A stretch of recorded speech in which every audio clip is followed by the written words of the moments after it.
அந்த சிறுவன் ஒரு கிராமத்தில் வசிப்பவன். வீட்டில் அப்பா சரியில்லை, குடிகாரர். உடன் பிறந்தவர்கள் 5 பேர். சொல்ல வேண்டுமா? சிரமமான வாழ்க்கை. அம்மா கூலி வேலைக்கு போவார். வயல் வேலை, வீட்டு வேலை, ரோடு போடுவது, கட்டட வேலை, கிடைத்த வேலைக்கெல்லாம் போவார். சில நாட்கள் வேலை இருக்கும், பல நாட்களுக்கு வேலை இருக்காது. என்னதான் சம உரிமை பேசினாலும் உடல் உழைப்பில் இன்னும் ஆண்களுக்கு இணையாக பெண்கள் பார்க்கப்படுவதில்லை என்பதே யதார்த்தம். பசி, பட்னி, வறுமையோடு நகர்ந்து கொண்டிருந்தது வாழ்க்கை. சாப்பிட சப்பாத்தி, தொட்டுக்கொள்ள பச்சை வெங்காயம், தண்ணீர். இது 3 வேளைக்கு கிடைத்தாலே அந்த வீட்டுக்கு அது பொன்னாள்.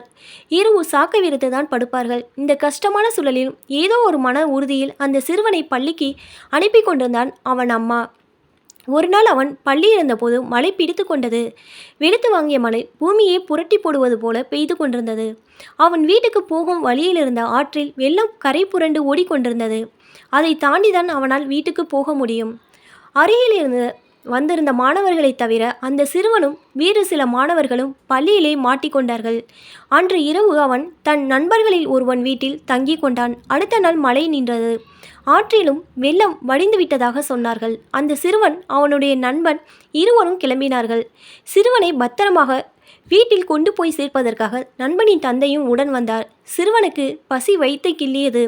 அவர்கள் யாருமே காலையில் எதுவும் சாப்பிட்டிருக்கவில்லை. அவர்கள் கடைத்தெருவுக்கு வந்தார்கள். ஒரு ஹோட்டலிலிருந்து விதவிதமான சிற்றுண்டிகளின் வாசனை சாலையில் கமகன மனம் பரப்பி கொண்டிருந்தது. சிறுவன் நாக்கை சப்பி கொண்டான். நண்பர்களின் தந்தை ஹோட்டல் வாசலில் நின்றாள். அந்த சிறுவனை அழைத்தார். இங்கே பாருப்பா, உங்கள் வீட்டிலேருந்து உன்னோட அம்மாவோ அப்பாவோ உன்னை தேடிக்கிட்டு வந்தாலும் வருவாங்க. அப்படி வந்தால் இந்த வழியாக தான் வரணும். அதனால் நீ இங்கேயே நில்லு, பார்த்துக்கிட்டு இரு. நாங்கள் உள்ளே போயிட்டு வந்துடுறோம். நண்பனும் அவன் தந்தையும் ஹோட்டலுக்கு நுழைவதை அந்த சிறுவன் வெறித்து பார்த்தபடி நின்றிருந்தான். அவனை தேடிக்கொண்டு வீட்டிலேருந்து யாருமே வரவில்லை. சிறிது நேரம் கழித்து நண்பனும் அவன் அப்பாவும் சாப்பிட்டு விட்டு வெளியே வந்தார்கள். உங்கள் வீட்டிலேருந்து யாரும் வர மாதிரி தெரியலையே. சரிவா, நானே கொண்டு போய் விட்டுறேன். அவர் நடக்க ஆரம்பித்தார். சிறுவன் அவரையும் நண்பனையும் வீதையோடு பசியோடு பின்தொடர்ந்தான். நாட்கள் நகர்ந்தன, வருடங்கள் ஓடின. ஆனால் அந்த நிகழ்ச்சி சிறுவனின் மனதில் ஆறாத காயமாக அழுத்தமாக பதிந்து போய்விட்டது.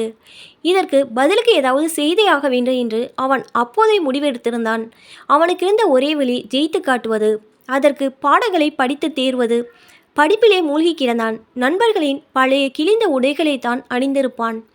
பல நேரங்களில் மாணவர்கள் வீசியெறும் பென்சில்கள் தான் அவனுக்கு எழுதுவதற்கு கை கொடுத்தன.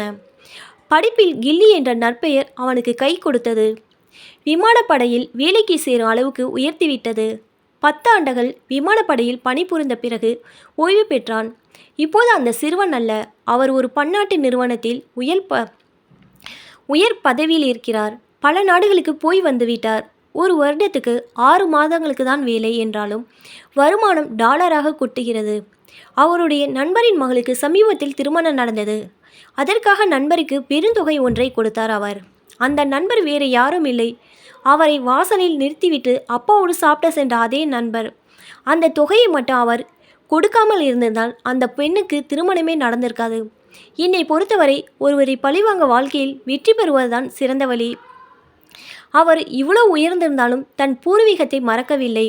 தன்னால் இயன்ற உதவியை இன்றைக்கு அந்த கிராமத்துக்கு செய்து கொண்டுதான் இருக்கிறார்.